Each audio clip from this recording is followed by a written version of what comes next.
Hello students, हम कर रहे थे non aligned movement. Last session में हमने की इसकी इम्पोर्टेंस कि नॉन अलाइनमेंट मूवमेंट है, इसकी क्या इम्पोर्टेंस है।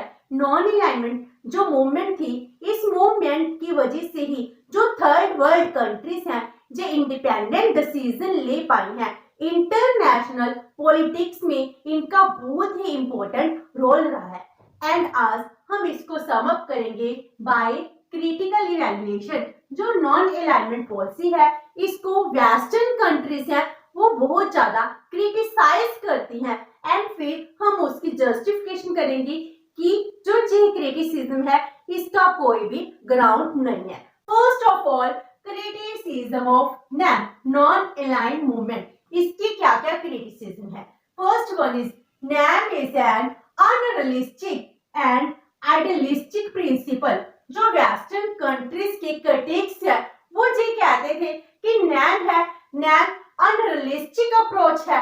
ये प्रैक्टिकल पॉसिबल नहीं है किसी भी कंट्री के लिए कि वो पूरे वर्ल्ड में किसी भी पॉलिटिक्स की तरफ टिल्ट ना हो, वो किसी ना किसी की तरफ मूव करेगा ही करेगा। इसीलिए वो क्या कहते हैं, NAM as it is utopian principle mean ये एक ख्यालों में ही बन सकता है, इन रियलिटी इसकी कोई भी एग्जिस्टेंस नहीं है। इसीलिए जो वेस्टर्न क्रिटिक्स है इसको रिजेक्ट करते हैं। वो कहते हैं it is very difficult for a country to maintaining equal distance from blocs. अगर वो कंट्री है, मान लो कंट्री ए नैम कंट्री है, वो इन दो ब्लॉक्स हैं, bloc A and bloc B, USA bloc and USSR bloc. इन दोनों ब्लॉक में इक्वल डिस्टेंस मेंटेन कर पाए, इट इज इम्प्रैक्टिकल। वो किसी ना किसी की तरफ टिल्ट होगी ही होगी। वो कहते हैं जो poor and under developed countries हैं, अगर इनको अफेक्टिव हेल्प चाहिए तो इनको अलाइनमेंट करना ही पड़ेगा, क्योंकि वो चाहते हैं कि फाइनेंशियली टेक्नोलॉजिकली इनकी कंट्रीज हेल्प करे। अगर वो किसी भी एक ब्लॉक का मेंबर नहीं बनेगी तो इनकी हेल्प करेगा कौन। इसीलिए ये कहते हैं इनको जरूरत है किसी न किसी एक ब्लॉक से अलाइनमेंट करने की। तो इसीलिए ये कह रहे हैं this is the unrealistic and idealistic principle. Number 2, non alignment has been a source of friendlessness. Critic कह रहे हैं जो नॉन अलाइनमेंट है इसका मीनिंग क्या हुआ, आपके पास कोई भी फ्रेंड नहीं है, क्योंकि जो ब्लॉक ए और ब्लॉक बी है इन दोनों की फ्रेंड्स हैं। जो कंट्रीज यूएसए सार के साथ अलाइनमेंट करती हैं, जो कंट्री यूएसए के साथ अलाइनमेंट करती है, वो आपस में बहुत क्लोज फ्रेंड्स हैं। एंड ये कह रहे हैं कि नॉन अलाइनमेंट है, इनका कोई भी एक्चुअल में फ्रेंड नहीं है, तो ये फ्रेंडलेसनेस की पॉलिसी है। तो non aligned countries have unable to get sincere and real friends. वो कहते हैं जैसे हमारे ब्लॉक में जितनी भी कंट्रीज हैं वो हमारे सिंसियर एंड रियल फ्रेंड्स हैं, लेकिन इनका कोई भी सिंसियर एंड रियल फ्रेंड नहीं होता। जैसे एग्जांपल देते हैं कि इंडिया है, इंडिया को जब चाइना के साथ वॉर करनी पड़ी, चाइना के एग्रेशन की वजह से जब इंडिया हार रहा था, तो यूएसए एंड यूएसए साथ बोथ ब्लॉक से, लेकिन वो इन दोनों से अफेक्टिव हेल्प है वो नहीं अटेन कर पाया। क्यों? क्योंकि उसका कोई भी फ्रेंड नहीं था। इस टाइम अगर उस पर कोई भी प्रॉब्लम आती है उसके साथ खड़ने वाला कोई भी फ्रेंड नहीं होता। इसी तरह जब बांग्लादेश के साथ प्रॉब्लम क्रिएट होती है उसके बाद इंडिया है, इंडिया क्या करता है, यूएसएसआर के साथ जो पॉलिसीज है, पैक्ट्स है वो साइन करता है। हम रशिया के साथ बहुत फ्रेंडली रिलेशन है वो डेवलप करते हैं, क्योंकि रशिया ने स्टार्टिंग से हमारी हेल्प की है। तो 71 के बाद हम यूएसएसआर की तरफ टिल्ट हो जाते हैं। तो ये क्या है, कहते कोई ना कोई कंट्री है किसी ना किसी के साथ हेल्प लेती है, और जब उस पर प्रॉब्लम आती है अगर वो किसी के साथ अलाइन नहीं करती तो वो अकेली रह जाती है। इसीलिए वो कह रहे हैं India failed to get support in 1962 when it faces the aggression of China। USA and USSR क्या थे, इन दोनों ने इंडिया की कोई हेल्प नहीं की। Next is it is a principle of inaction and पैसिफिज्म।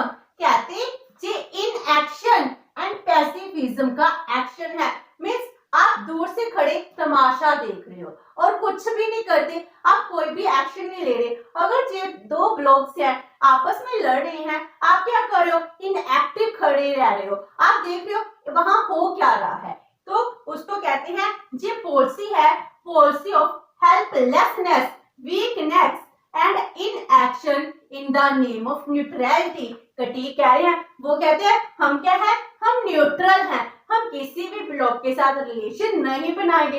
इसका मीनिंग आप किसी भी ब्लॉक की हेल्प नहीं कर सकती क्योंकि आप वीक हो, आप इनएक्टिव हो, आप काम ही नहीं करना चाहते हो। तो वो कहते हैं refrain from taking bold decision, आप में इतना हौसला नहीं है कि आप बोल्ड डिसीजन ले पाओ, इसीलिए आप वीक हो। तो वो पैसिज्म और इनएक्शन को रिप्रेजेंट करता है, तो क्रिटिक जी भी कह रहे हैं। Next is NAM is really double alignment.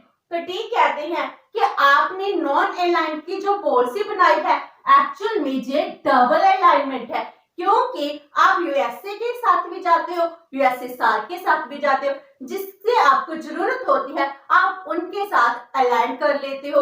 अगर आपको किसी स्पोर्ट की जरूरत है, यूएसए की जरूरत है, आप वहां से हेल्प ले आते हो टेक्नोलॉजिकली। अगर मिलिट्री अलायंस की जरूरत है, अब यूएसएसआर के पास चले जाते हो। इस तरह आप डबल अलाइनमेंट कर रहे हो।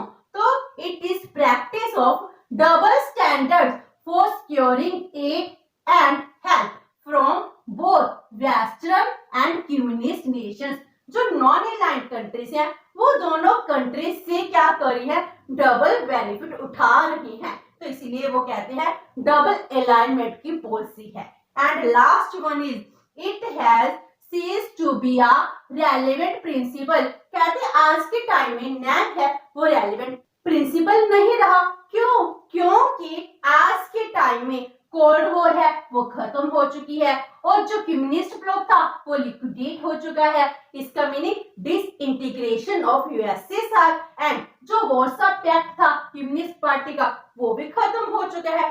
तो in present time no need for continuance of NAM. तो फिर भी आप नैम को पॉलिसीज है, इसकी समिट्स है, कॉन्फ्रेंसेस है, इनको कंटिन्यू करे रखे हो, इसकी क्या जरूरत है। तो जेथी क्रिटिक जो कहते हैं नैम क्या है, एक डबल अलाइनमेंट है, इनएक्टिव है, फ्रेंडलेसनेस है, इसके साथ रहने का मीनिंग है आप अपने बेनिफिट के लिए किसी को भी यूज कर रहे हो। लेकिन जो जे क्रिटिसिज्म्स हैं इनके प्रैक्टिकल ग्राउंड पर कोई भी इंपॉर्टेंस नहीं है।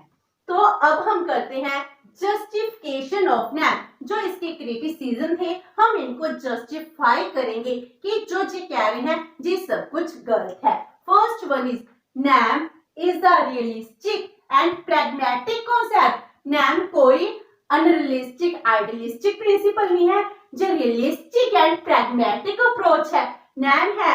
NAM define the relations with like minded third world countries. NAM क्या था, जो थर्ड वर्ल्ड कंट्रीज थी, न्यूली सॉवरेन कंट्रीज थी, उन कंट्रीज के सेम माइंड थे, वो अपने इंटरनल प्रॉब्लम से लड़ना चाहते थे, इसीलिए उनका ही एक अलाइनमेंट है, उन सब ने मिलकर एक ग्रुप बनाया है जिसको नॉन अलाइंड मूवमेंट भी कहा जाता है। एंड जो जे नैम की पॉलिसी है जे क्या है, एक प्रैग्मेटिक रियल कॉन्सेप्ट है जो बैलेंस्ड अप्रोच पर बेस्ड है। इससे हम क्या कर रहे हैं, दोनों ब्लॉक्स में बैलेंस क्रिएट करने की कोशिश कर रहे हैं। तो ये एक डायनामिक कॉन्सेप्ट है जिससे हम डेवलपमेंट की भी बात करते हैं। Next is it involves full actions and participation in international relations. वो कहते हैं ना कि जे इन एक्शन एंड पैसिमिज्म है, कहते नहीं जी क्या है, NAM is neither isolationism nor neutrality nor even a principle of passivity. कहते इसको हम ये नहीं कह सकते कि हम आइसोलेट होना चाहते हैं, पूरे वर्ल्ड में जो भी हो रहा है हमसे कोई भी मीनिंग नहीं है, ना ही न्यूट्रल रहकर हम खड़े तमाशा देख रहे हैं, हम ना ही पैसिव है, हम क्या है, हम जो कुछ भी फॉरेन पॉलिटिक्स में चल रहा है हम उसको अच्छे से वॉच करते हैं, फिर उसको बोल्डली इम्पार्शली उसके ऊपर व्यूज देते हैं। हम इंडिपेंडेंट फॉरेन पॉलिसी रखी है, हम अपनी समझ के अकॉर्डिंग ही वहां पर एक्शन लेते हैं। तो हम ये नहीं कह सकते कि ये इनएक्टिव पेसिमिज्म पॉलिसी है। Next is NAM acted as a source of influence on the policies of USA and erstwhile USSR। जो NAM है, NAM ने USA and erstwhile USSR है, इन दोनों की पॉलिसीज को इन्फ्लुएंस किया है, क्योंकि ड्यूरिंग कोल्ड वॉर जो यूएसए एंड यूएसएसआर था, ये दोनों ही ब्लॉक्स किस चीज के लिए प्रिपेयर थे? To share their views with them. इसीलिए तो कोल्ड वॉर है वो खत्म हो पाई है, क्योंकि नैम ने बहुत ही पॉजिटिव रोल प्ले किया है। तो जो नैम के कंट्रीज हैं वो कंट्रीज क्या है? इंडिपेंडेंट फॉरेन पॉलिसी रखते हैं और इंडिपेंडेंट डिसीजंस लेते हैं, जिससे यूएसए और यूएसएसआर है जे भी बहुत ज्यादा इन्फ्लुएंस हुए थे। Next is NAM is not a double alignment. इसके ऊपर जी कहते हैं ना क्रिटिक कि नैम क्या है? डबल अलाइनमेंट की पॉलिसी है। कहती it is not a double alignment policy. जी क्या करती है? जी तो प्रॉब्लम्स को सॉल्व कर रही है। जो कोल्ड वॉर के टाइम टू ब्लॉक्स थे, इनमें जितनी भी दूरियां थी इसको खत्म करने के लिए नैम ने ही पॉजिटिव रोल प्ले किया है। It always try to bring both blocs closer and help the process of detente between both blocs. जितने भी ब्लॉक्स थे जी दोनों, उन दोनों में जितने भी प्रॉब्लम थे इनको सॉर्ट आउट करने का काम किसने किया है? नॉन अलाइंड कंट्रीज ने किया है। Next is NAM played positive role in ending cold war. Cold war को खत्म करने के लिए पॉजिटिव रोल प्ले किया है।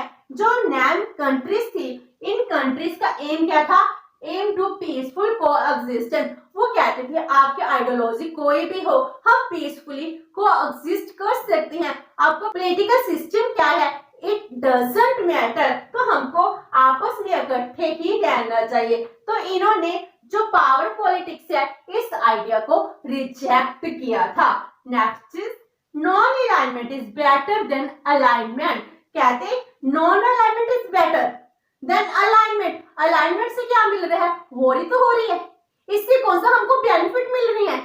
तो इसीलिए कहते हैं कि non alignment is better than alignment. जैसे हम कहते हैं better alone than a bad company, like this non alignment is better than alignment. तो ग्रेजुअली इस कॉन्सेप्ट को बहुत सारी कंट्रीज ने समझना, और जो यूएसए ब्लॉक है वो भी जो नॉन अलाइनमेंट मूवमेंट के प्रिंसिपल से इनसे इन्फ्लुएंस हुआ, तो सभी कंट्री इससे इन्फ्लुएंस हुई।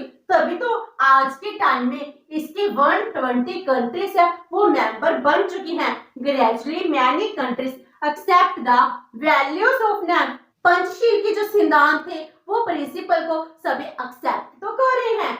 Next is it had the new states for their development. जो न्यूली सॉवरेन कंट्री से उनके डेवलपमेंट के लिए इन्होंने बहुत काम किया है। इन्होंने कोऑपरेशन के कॉन्सेप्ट को इंक्रीज कहा कि हम कोएग्जिस्टेंस में रह रहे हैं। आपका पॉलिटिकल सिस्टम क्या है? इंटरनल मैटर से हमें कोई मीनिंग नहीं है, हमको आपकी टेरिटरी में इंटरफेयर नहीं करना, हमको म्यूचुअल बेनिफिट के अकॉर्डिंग ट्रेड रिलेशंस को डेवलप करना है। Cooperation of states for the establishment of international goodwill. तो ये काम नॉन अलाइंड कंट्रीज कर रही थी। In spite of weak powers position economic backwardness achieve their national interest. उनके पास ना ही पावर थी, इकोनॉमी भी बैकवर्ड थी, फिर भी उन्होंने अपनी इकोनॉमिक इंटरेस्ट, अपने देश की डेवलपमेंट के लिए बहुत काम किया है। इसीलिए जो नॉन अलाइंड मूवमेंट थी जिस सक्सेसफुल रहती है, तभी तो आज के टाइम में कोल्ड वॉर का पीरियड खत्म हो चुका है। उसके 30 इयर्स के बाद भी नैम सक्सेसफुली वर्क कर रहा है।